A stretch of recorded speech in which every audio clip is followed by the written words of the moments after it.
but I can promise that I won't let it happen today. And you wake up and you say that to yourself about whatever it is that you want every day. It truly is the one day at a time thing. So we've got these appropriated excuses: trauma, grace, wrong sign, astrological stuff, your family. The solution: willpower, commitment, anchor, assessing your circle, and setting a short schedule. Can't promise I won't do this ever again, but I can promise I won't do it today. Because all these excuses are just things that are holding you back.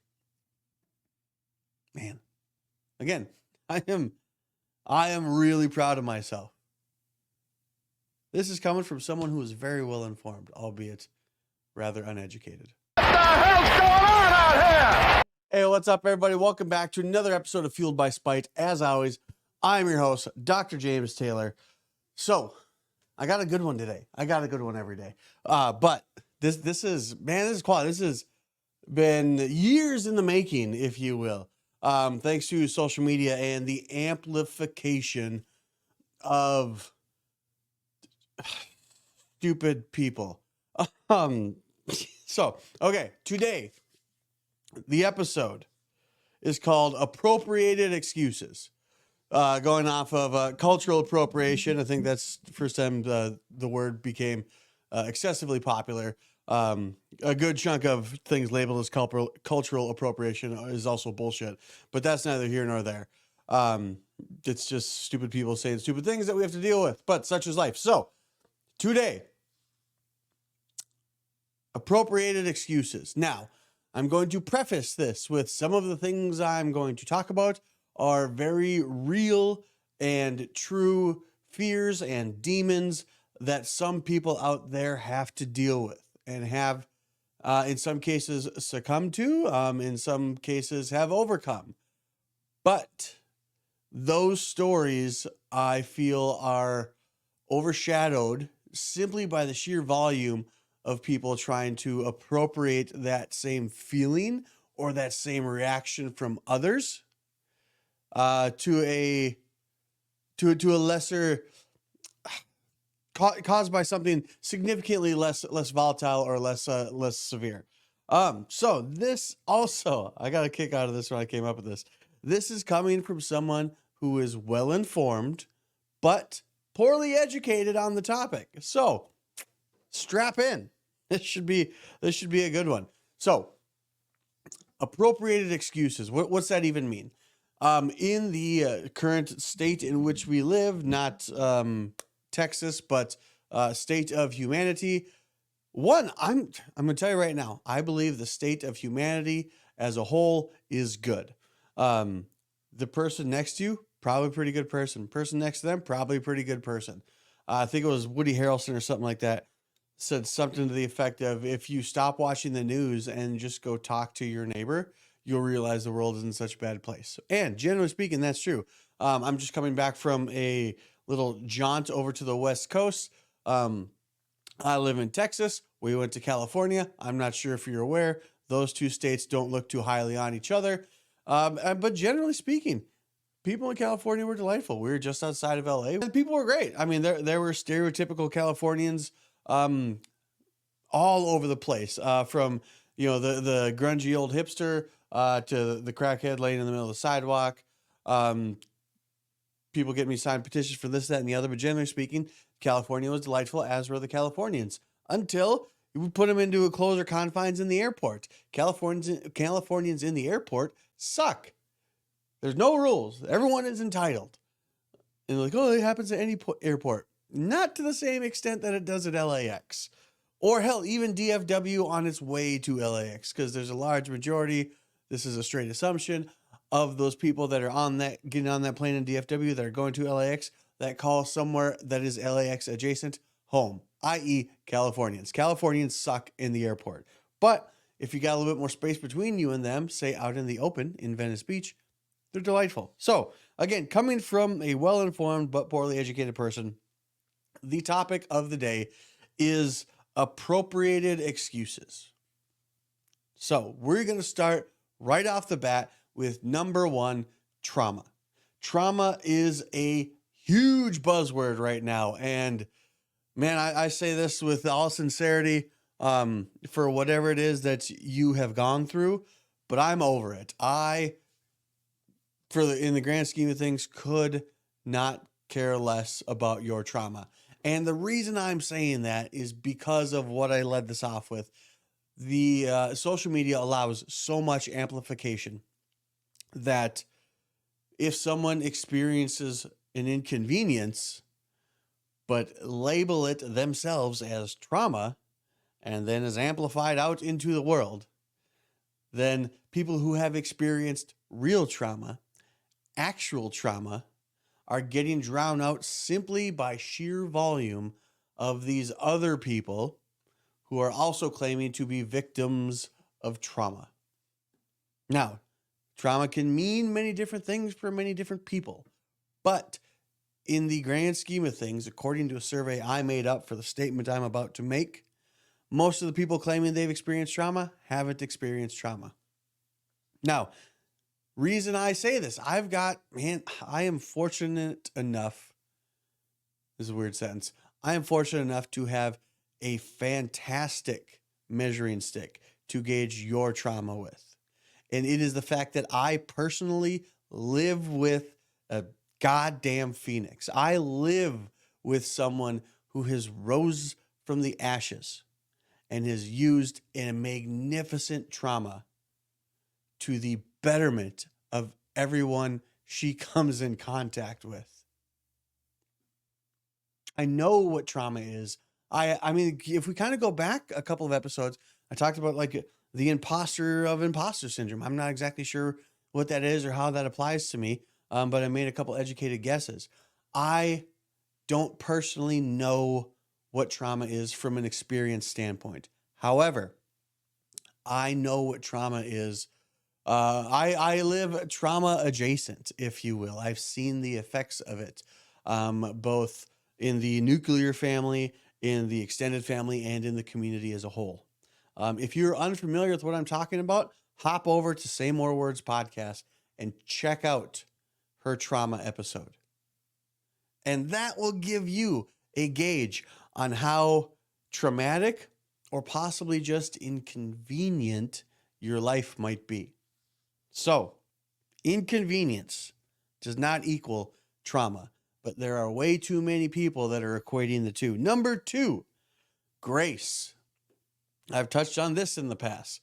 Grace is an excuse that we offer to ourselves in abundance.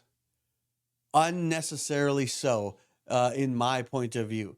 Now, I'm taking this from a personal standpoint. I'm giving myself some grace. Why?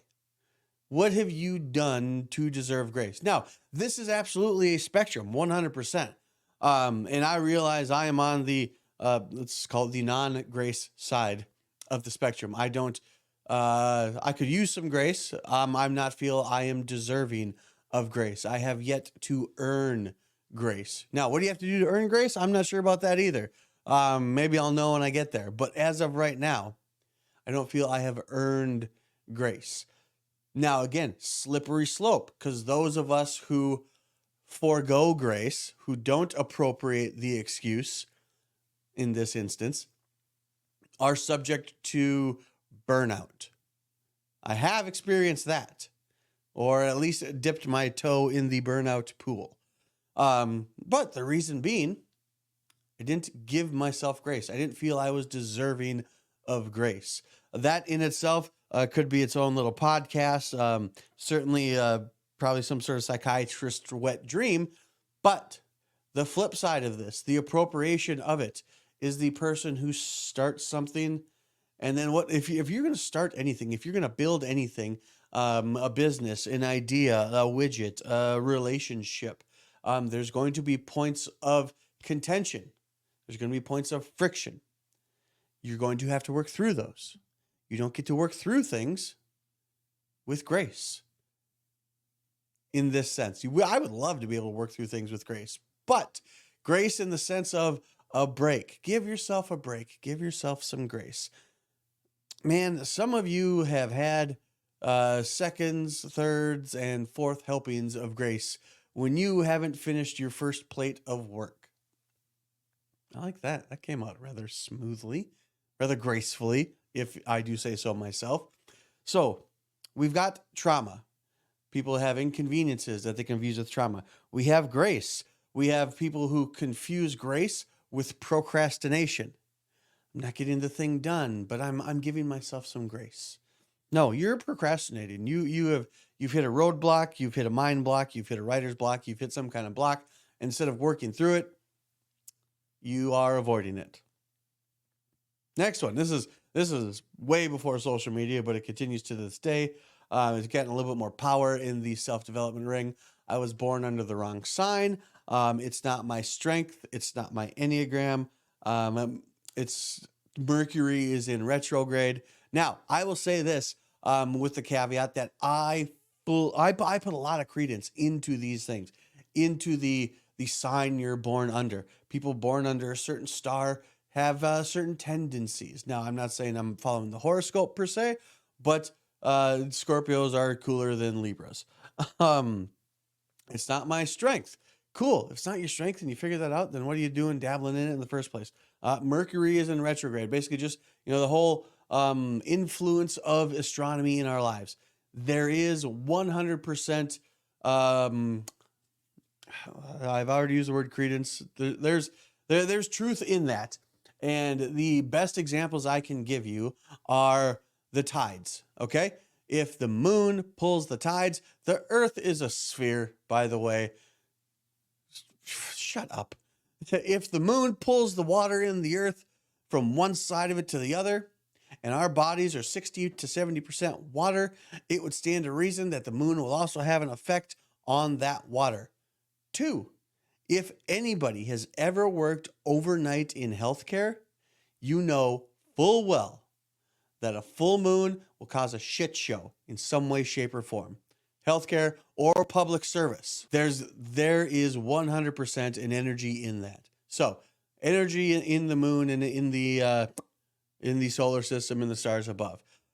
Something to be said for when and where you were born. And also something to be said basically for what are your natural God-given strengths and what aren't. So what do we do here? We use the fact that whatever the situation is that is an inconvenience to us, we blame it on this stuff. How can you say it has an effect on it? But then how can you say it's not a legitimate excuse? Because if you take the time and study yourself, these things no longer become an excuse. They become something to contend with, absolutely, but they no longer become an excuse. For instance, one of my strengths is competition. I am a doer. I like things done. I will test the waters with both feet. That being said, people who talk too much annoy me. People who give me too much unnecessary detail annoy me. So I was out at the grocery store and there's this thing at the thing with the cart or something like that. And then I had my purse in one hand and a grocery bag in the other. And my phone rings and it was like, and Eric called me. Was it Eric? Was it Jen? Jen called? No, actually, I think Jen. No, it was something about her kids. Is it pertinent to the story? No. What? How does the story end? Oh, my cart went down and bumped into the car and it left a little nick in it. Now, this isn't a real story, but I don't need to know who's on the phone then. You could say my phone rang and it distracted me. So that's one of my things. So what do I have to do? I have to read the room, right? I have to know who I'm speaking to, whether it's my strength versus my weakness, whether it's what sign I was born under, whether it's where the sun and the moon and Freddie Mercury is in the microwave. Again, these are things that you have to contend with, but I am making this podcast for adults. So I'm going to assume that you are adults. I'm going to assume you've either A, graduated high school, or B, lived long enough to graduate high school. So it is safe to me to further assume you are at least 12. Okay? So if you're an adult and you put any kind of credence in this in the form of an excuse, oh, I'm sorry, I'm a Pisces. Oh, I'm my Chinese zodiac is a boar, so I am whatever that means. Okay, cool. You are whatever that means, and you could take ownership of it. I love that. But you need to realize when you're in a situation that doesn't suit whatever this little thing is that you're using for an excuse, that you are also an adult and you have full control of your faculties and how you react in a situation. Lastly, it's just the way we do things in my family. This is just because of the family I was raised in. Once again, I am privy enough to live with somebody who has a wonderfully meandering story about family and how they come and go into your life and out of your life and how they leave things and take things. And the thing is, we've all got that in some way, shape, or form. I've got something very similar, but also at the same time, surprisingly different. It's nuclear, but it's as separated as it could possibly be. God forbid if you get into the extended aspect of it. Family doesn't mean shit unless you want it to. Now, if your family sucks and you want to use that for an excuse, that's on you. Because once again, you're an adult. You got to make your own decisions. And if you decide that your family, whom you don't live with, has an effect on your life, well, then you make shitty decisions. It's not their fault. Same goes for any sort of other behaviors that they have. Like, I can't drink because I have alcoholism in my family. Now, this isn't a pro-drinking statement. This is just an example. But no, just because you have alcoholism in your family doesn't mean you're going to be an alcoholic. Diabetes runs in your family. Nope, nobody runs in your family. There's that old joke. Being overweight runs in my family. No, it doesn't. There are just a bunch of overweight people in your family with lack of willpower. So we've got our four main excuses. We've got trauma. We've got grace. We've got your astrological sign or your strength or your personality test or whatever. And then we've got the family that brought you into this world. Those are the four main excuses people tend to go to, according to, again, a fake study that I made up for the topics of this podcast. So if we study ourselves and we realize that we are using these as excuses, man, I do blame my mom a lot, who I don't live with and haven't lived with for 50 years. Okay, well, it's probably not your mom's fault anymore then. Or, I really do. Oh, it's so weird. Full moon tonight and Mercury's in retrograde. Freddie Mercury's in the microwave. So I'm allowed to be a twat. Nope, you're not. How do we get by these things? Okay. So if we've done the study and we realize, man, I am kind of leaning into this probably more than I should. My solutions. 1, it is a matter of willpower. Oh, fucking duh. It always comes to willpower. It does. It really does come to willpower. But here's the thing. Willpower waxes and wanes. Just like the moon that pulls the water in the oceans and in our bodies and causes old people to fall out of bed. But that's going to be part of it. We need to be reminded of willpower. We need to be reminded of why we're doing what we're doing. And in this case, what are we trying to do? We're trying to change a bad behavior, right? For the better. So, number 1, willpower. Number 2, commitment or an anchor. This is going to help increase your willpower. Make a commitment to yourself. I said this in a past episode. I heard this from Tony Robbins and it was fantastic. And it struck me. I don't negotiate with myself. What do you do in a negotiation? You strike a deal. You find a compromise. I'm not compromising with myself. I don't negotiate with myself. I am making a commitment to myself, and I'm going to have an anchor for it. And that anchor could be anything. That anchor could be, I did this weekend? I bought some rocks. I bought some fancy rocks because there's a card on it. It said that this is the mineral that it is, and this is the properties it has. And I don't know if it's true or not, but I'm going to use those things as an anchor. And they're pretty rocks. It could be complete bullshit, but I'll look at that rock and be like, oh, this rock represents calm. Cool. Brought me right back. There's my anchor. There's my commitment or my recommitment to myself if I'm in a certain state where I need recommitment. And there's a reminder for my willpower. Next thing, your circle. Who do you hang out with? We've all heard this before. You are as blank as your 10 closest friends or 5 closest friends. You are who you associate with. If the people you associate with are always posting detrimental and derogatory shit, it's stop hanging around with them. If they're saying detrimental, derogatory shit, stop hanging around with them.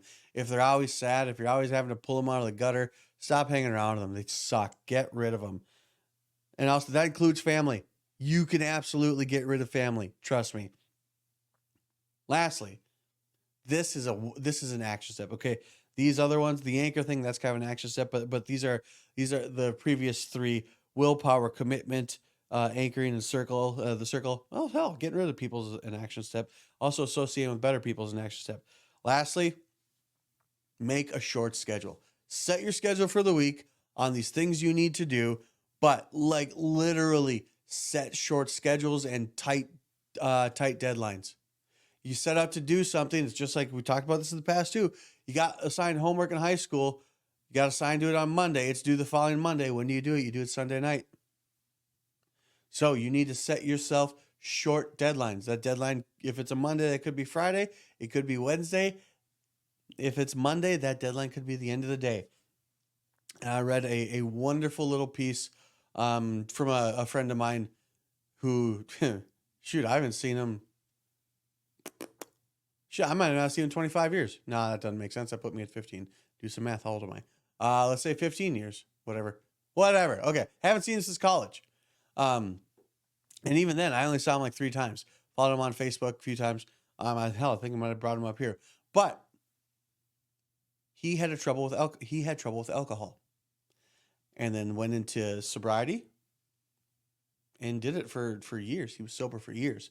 Earlier this year, he made a post that his sobriety broke. He had a drink for the first time in years. He made a wonderfully transparent post about how in the past when he had relapsed, it would be weeks or months. This time he relapsed, and it was for 1 day. He put on there something to the effect of, I went back and looked at it, and I tried to find the post, and I couldn't found the time period, but I couldn't find the exact words he said, but it's they still ring in my head. And this is in relation to drinking, but you can put it in relation to any of the stuff we talked about here, any of the excuses that you feel you're appropriating.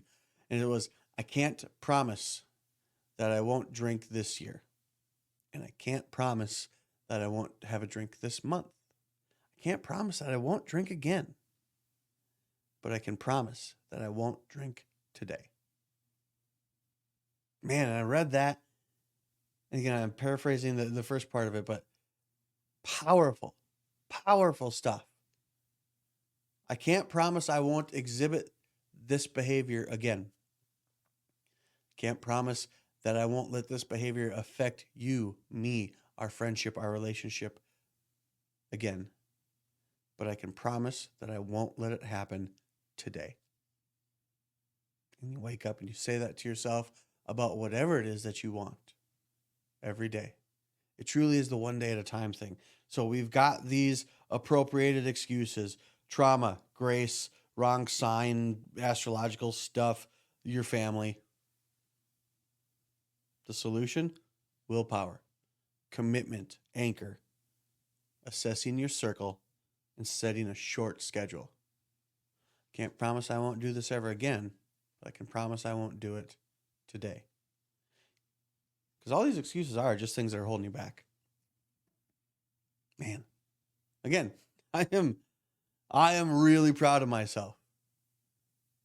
This is coming from someone who is very well informed, albeit rather uneducated. You will absolutely learn here more by accident than elsewhere by design. And without a doubt, before this episode started, those of you listening and watching, you fell into 2 camps and you know how this is going to go. But this is absolutely true now. You either ignorant or you're uninformed. And after listening to this, I guarantee there's at least a few of you who can say that you are no longer uninformed. Again, thank you for another episode of Fueled by Spite. Like, share, follow. This thing's starting to get some traction. We got some real good guests coming up here. We've got some real good ones on the schedule, some in the can. As always, if you're interested, by all means, slide into our DMs. 2, remember, we're building a community with this. Make sure you're following the office. Aspire Chiropractic, we just released another iteration of the list. We had the Back 40 Smokehouse in there. Man, that stuff is good. We had Hot Works going on in the past.